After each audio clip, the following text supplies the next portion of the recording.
Widows, boss of ghouls, how are we all doing? I know, alright.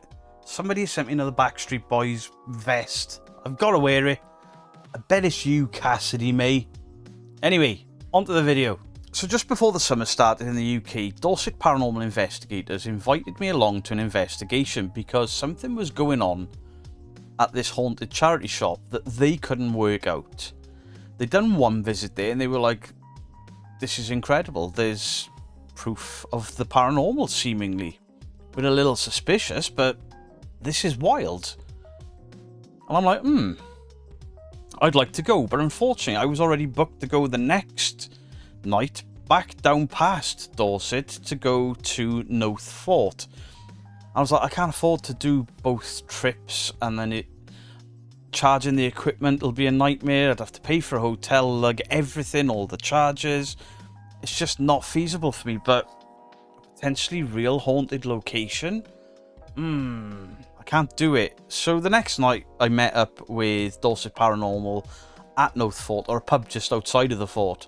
And the guys were looking really down, and I'm like, what's the matter? And they were like, right, we've done the second night, the same thing was happening, but we are suspicious. So they showed me on their phones stuff they'd recorded, things for me to look at, and they were like, we got all the raw footage, do you want to have a look at it?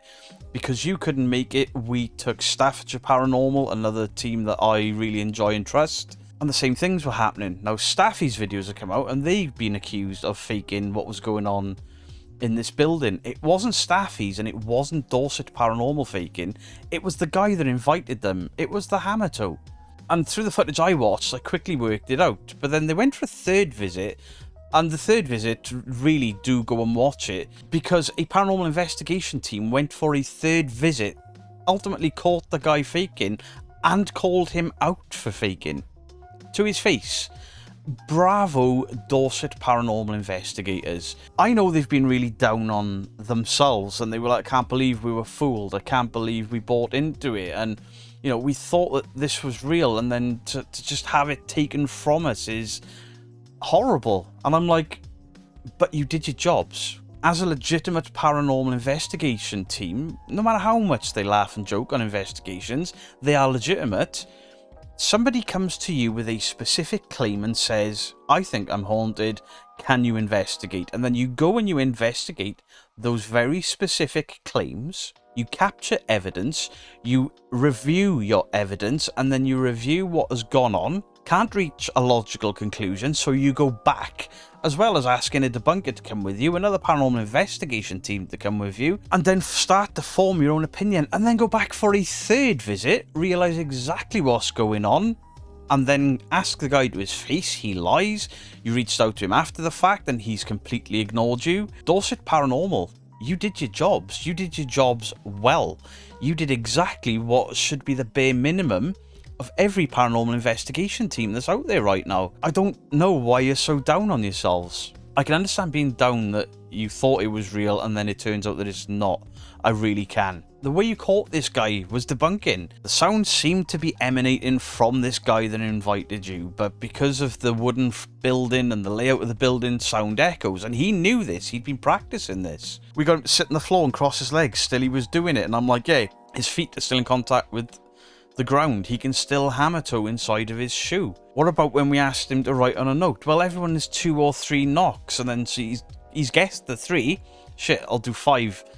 And then maybe if I do it a little quieter, they'll miss that one and think it's 4. He basically tried to trick Dorset Paranormal and Staffies, and if I'd gone me, the third visit wouldn't have been so polite. But they ultimately outed him for what he is, which is a faker that tried to convince people that his building was haunted before he closed down. He used it as a tool to try and join Dorset Paranormal investigators as a new investigator. But the way Chris debunked it 100%, instead of it being like, I'm sure it's him, the sound seemed to be coming from him, and George, a few occasions, looked at him and said, it's coming from there, it's coming from there. And Chris says, so how long have you learned the hammer toe? How long have you known how to hammer toe? And the guy's like, what? I don't know what is the hammer toe? His acting gave him away to me, but in real time, in the dark, it's harder to tell, I get that. But then because Chris was suspicious, he isolated all of the separate DJI microphones. And then he's like, damn it, 100% the sound is coming from him. So the videos didn't come out until after Chris had debunked it. And then Chris says to me, what do I do in regards to the video? And I'm like, a little disclaimer in the description. That's all you need. Just to say, this is a 3-parter, not all is as it seems. And that's exactly what he did. Is it a little clickbaity? I guess. Is it massively clickbaity? No. They went there 3 times. 2 of those visits, they thought it was real. 3rd visit, very suspicious. And then caught him in editing. They did nothing wrong. Nothing at all wrong. Did it take them longer than some people? I don't know. I don't know if I'd have caught this straight away. Looking at the video, I would have. The guy's shifty mannerisms and all the rest of it, it stuck out to me. But Dorset are looking for the paranormal. I often have to look for the fake. But I think they did a fantastic job. I really enjoyed this 3-parter. And in some sad, sadistic way, I actually enjoyed watching the realization. But the honesty, the brutal honesty, and the fact that they were like, yeah, that's you. We know that's you. And then they reached out to him after the fact, like, we know that's you. And then him ultimately not having the baubles to admit to what he'd done wrong. Right, so the videos are called So Haunted, It Seemed Too Good to Be True. This paranormal investigation blew our minds. And then Help This Charity Shot is Haunted with Staffordshire Paranormal. And then The Shocking Final Night at the Charity Shop. Now, bearing in mind, these videos have been put out. So what I'd like for you guys to do is to go and watch all 3 parts of these investigations. Just see the range of emotions from DPI. And watch how bad this guy tried to pull the wool over their eyes just to get himself out on YouTube. The second visit that I was supposed to have gone on the staffies went on, I truly believe I would have twigged. And I would have been I would have got really angry at the guy. So Dorset have dealt with this far better than I would have, because I'd have been like, I've wasted my fuel, my time, all for you to try and take the piss out of me and my mates. Go F yourself, you effing effer. I'd have gone nuts. Absolutely nuts. But to me, this is the perfect paranormal investigation. Specific claims, investigate the claims, question the claims, become suspicious of what you're being told, investigate it properly. So yeah, check out these videos. I mean, look at it. Midwest Ghost Hunter can do 100k views, 99k views. These guys go and bust somebody faking, and the best video of it did 1.2k views. Pisses me off. So what I'm going to be looking at here is Chris and DPI's reactions at the end of the investigation. It's only about 9 minutes. I want to react to this because I know Chris and George. I know them really well. And they took this quite bad, and I don't think they got any need to. Well.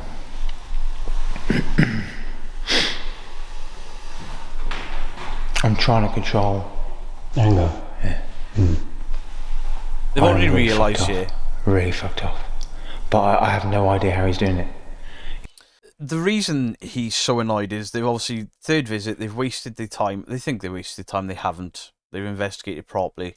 And every time the guy is not in the room, the noises don't happen. And that's what's made them realise where the noises are coming from. But without them pushing and asking him to leave and investigate without him, they'd never have come to this logical conclusion. Fair play to them. He must be... He's doing the Cody and Satori, but I don't know how the fuck he's doing it. With his toe. But it just goes to show, though, isn't it? Why people believed Cody and Satori. You know what I mean? Because it just sounds like it's coming from everywhere. Dan made a good point earlier when, I can't do that. I think he got called out, and then all of a sudden he felt emotional. Is it because we caught him? Absolutely, it was a distraction technique. And Dan, who has kind of left DPI but comes back now and again, really nice guy as well, basically called him out. Yeah. Where are you going? You're up here, mate. So it's just us 2. Alright. It's just my anger I'm trying to control. What do you think? Yeah. You want all of them now? I don't know. Honestly, I don't know, man. I know. Those last 2, definitely. Yeah. Somebody stood there for sure. But it wasn't all of them. It wasn't all of them. Dan representing with the pyjama bottoms. Those 2, yes, I reckon. Right. Yeah, no, I'm just trying to recreate what he's doing. Because I noticed he was rocking like this. Yeah. But he's not moving his feet. Yeah. Now, the rocking is something Cody was doing. He's trying to reset his joints to pop them, trying to stave off cramp and things like that. And this is how I spotted it and what I told Chris to look for. And Dan picked up on that without my interaction, so fair play to them. I think he can do the hammer toe. I think he can actually... But he didn't blink an eye when I said last time, didn't he? I don't know. To the gentleman, I don't know why I'm calling you a gentleman, to the asshole that did this to DPI. Why? You don't know the reasons why they investigate. You don't know the reasons why they're into the paranormal. How do you know it's not through grief, loss, and a yearning for a loved one and contact with a loved one, and then you go and pull this shit and give them false hope? And then watch it get stripped away, and then not even have the decency to apologise or speak to them. Absolute piece of shit. Look at the body language at the end of this video. So deflated and defeated, to the point where Chris and George were messaging me like, Jesus. It wasn't him for all of them. We can't say it was him for all of them, because there was different aliases from different areas. A couple of them, yes, we could pin on him for sure. But it's not doing it now. I'm not listening else. Nothing. Look, can you please not, once we get to for no, are you still here with us?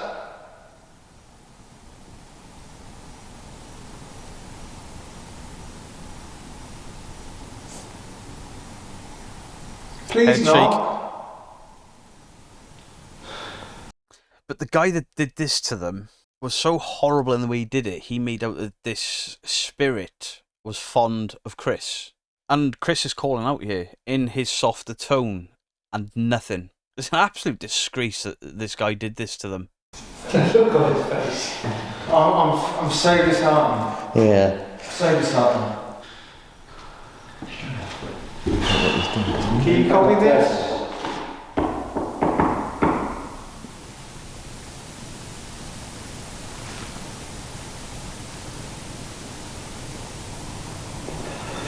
It's the fact that it was too perfect. The timing was like dun dun dun dun dun. It was like, wasn't it? But it doesn't, again, it still doesn't sound like it. It sounds padded. And when I say Sounds padded.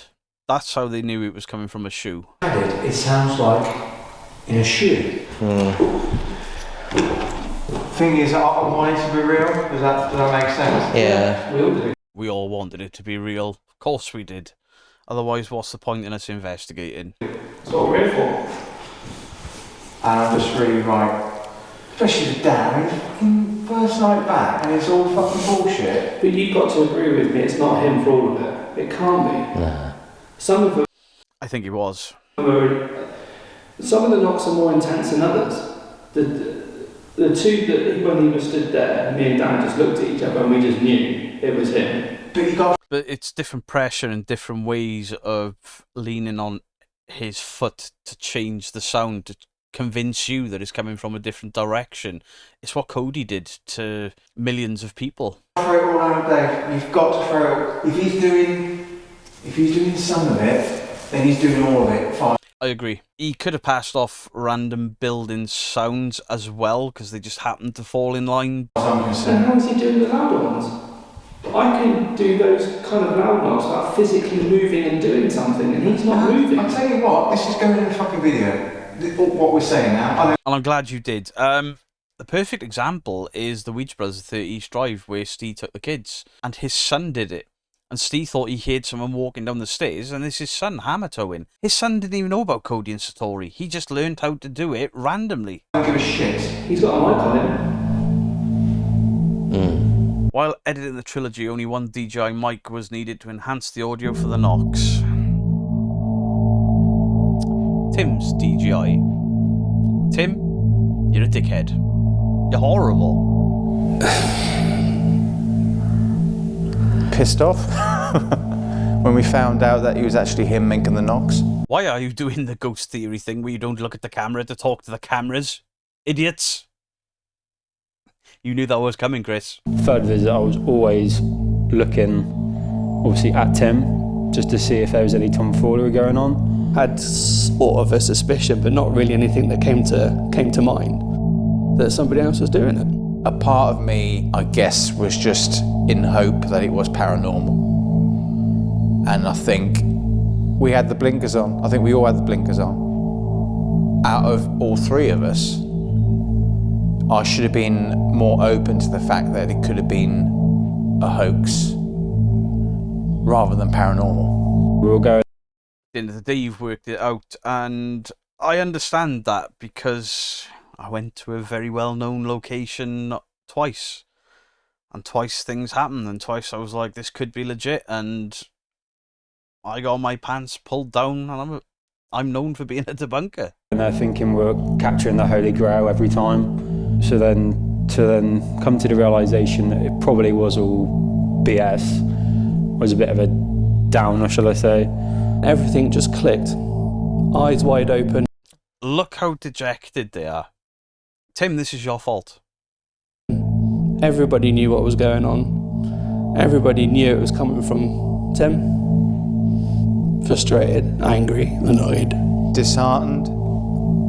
I'm just fucked off. How do you feel now? Annoyed by it, but I'm over it. No, you're not. Because if someone wants to lead a life fooling people, then that's fair enough. But it's a lesson learned. But are you over it then? No. no, I'm not over it. No, but I'm just gonna have to try and forget about it. Hopefully, after watching these 3 videos, is an eye opener for every team and every person. Be more cautious. Apart from that, that's it. I didn't want to cut deeper, but he's getting cheesed. Yeah, cautious. Sorry. Yeah, there's not much we could do. We did the job we needed to do. We investigated. We just need to be more cautious, and we wasn't. So it's just simple as that. Sorry, I had to do the kind of questions. That's right. I think the only mistake that you guys have made that you could beat yourselves up over if you really wanted to is it took you 3 visits to catch it. But I don't think you should beat yourselves up over it. You kept going back. And you were under a timeline as well, because this building is not available to be investigated. You were under a timeline, you were under pressure. First off, you're mind blown, then doubt starts to creep in, then you ultimately called it out. This is how to investigate. 3 visits to work out exactly what was going on and to absolutely catch him with the microphones. Nothing for you guys to feel bad about. No, don't worry about it. I'm not fine. I'm actually alright at that, to be fair. It needs to be the truth, doesn't it? So I was taking that off. But that's all right. Yeah, I needed to do that. Yeah. cheers, Georgie. Cheers, man. In the first video, the camera right next to Tim picked them up clear as day, and he stood right next to the camera. I'm going to clap again. Do you think you'd be able to clap back for us?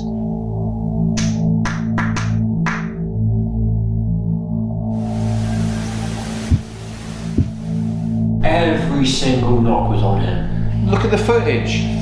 You hear a knock, George looks directly at Tim. I think George was suspicious really early on, and I don't know whether he didn't know how to say it or whether he wanted to say it. But fair play to you, George, because your head movements, and when I spoke to you, you were the most suspicious. But it's a good team dynamic that you brought those suspicions to your team who were fully invested in this, and there was no arguments, no bitching. They were like, right, let's ask Beardo, let's ask Staffies to come along, let's ask Beardo's opinion, let's send Beardo some raw footage. But ultimately, even without my interjections, you guys caught this. Instinctively. I said, did you Because of George. Every time, or almost every time. hear those 2 knocks? And you go, yeah, it came round here where Tim is. No, sorry. Was that you, Dave? It was coming from the floor over here, so it might have been Tim. I got a loose floorboard, hang on. You got a screw loose, not a floorboard, you absolute moron. I'm glad I couldn't have made this.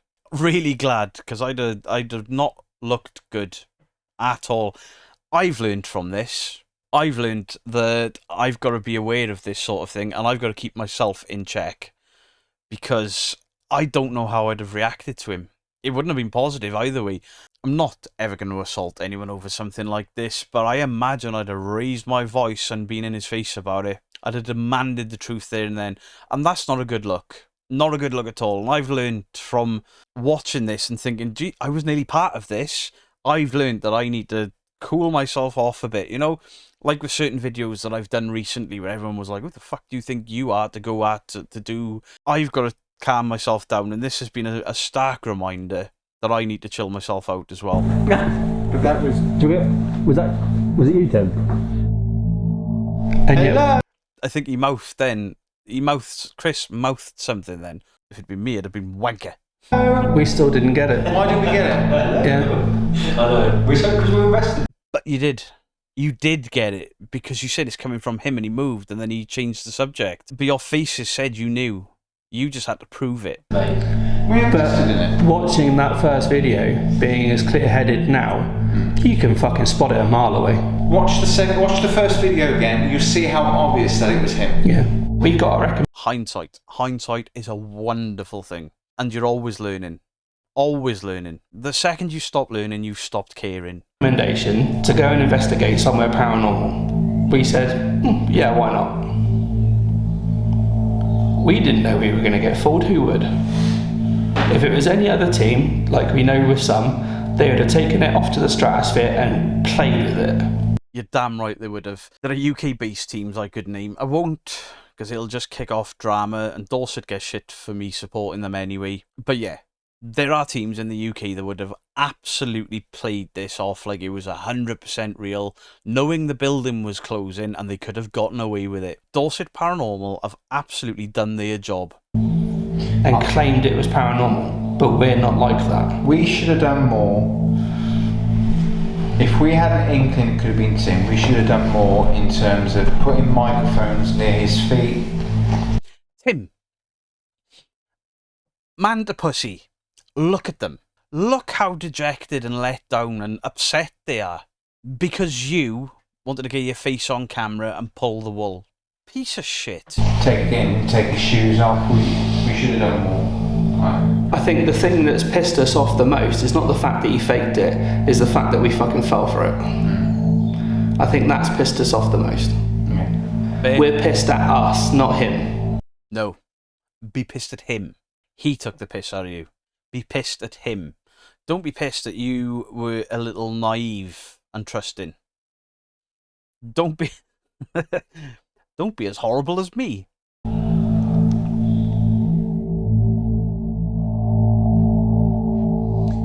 We have since reached out to Tim to share the videos and also seek answers as to why he staged the haunting.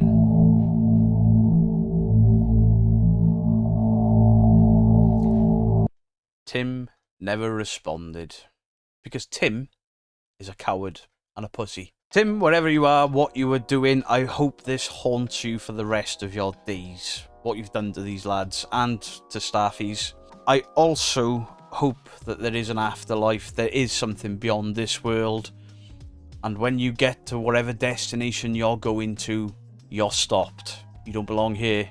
You belong further south for that crap. Because what you've done is lied for gain. And through that gain, hurt people. It ain't on. And this is a perfect example of why I detest fake channels. What Tim has done there is no different to what all those fake channels do. All those guys are like, oh, look at us debunking. Oh, look, but there is a ghost. Oh, no, it's not. We debunked it. All of that. The ITC channels, the fake paranormal investigators, the fake psychic mediums, the fake tarot card readers on TikTok and all that. All of you, this is what you're doing. This is what you were doing to the general public, and it is absolutely fucking disgraceful. Do please let me know what your thoughts are in the comment section down below. Please go and support DPI, because this is a fantastic paranormal investigation. Not only that, it's a fantastic debunking exercise. And every real team, every one of them, ain't worth shit if they ain't debunking while they're on the job. Much love to you all. Beardo out. Please, please, please, please, go and sub, go and comment, go and like these videos. Give them some support in the comments. Pretty please. Pretty please.